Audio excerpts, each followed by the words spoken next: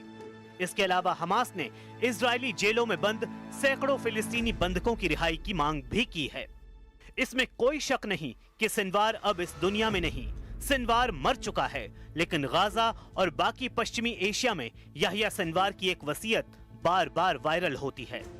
इस वसीयत को लेकर इजराइल को और घबराने की जरूरत है, क्योंकि याह्या सिनवार ने खुलेआम इस वसीयत का ऐलान किया था। ये 26 मई 2021 का वीडियो है। तब याह्या सिनवार ने अपनी वसीयत पूरी दुनिया को बताई थी।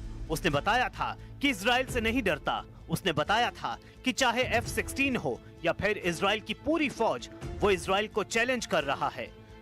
वो चाहे तो उसे मार सकते हैं।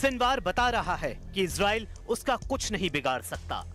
3 साल पहले ही सिनवार ने ऐलान कर दिया था कि वो एक शहीद की तरह मरना चाहेगा, यानी लड़ता हुआ मरेगा, ना कि ऐसी मौत चाहता है जिसके कोई मायने नहीं। 16 अक्टूबर 2024 को सिनवार के खिलाफ जब ऑपरेशन शुरू हुआ, तब उसकी तलाश में इजरायली ड्रोन एक एक इमारत में घुसकर तलाशी ले रहे थे। जब वो इस बिल्डिंग में दाखिल हुआ तो सामने सोफे पर एक शख्स बैठा हुआ नजर आया। उसका एक हाथ बुरी तरह टूटा हुआ था।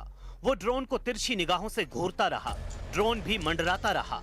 ये सिनवार ही था। ड्रोन को देखकर सिनवार ने दूसरे हाथ में थामी छड़ी से वार किया।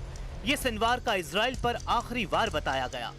तब इजराइल के टैंकों ने उस इमारत को चारों तरफ से घेर लिया जहां सिनवार का ठिकाना मिला था।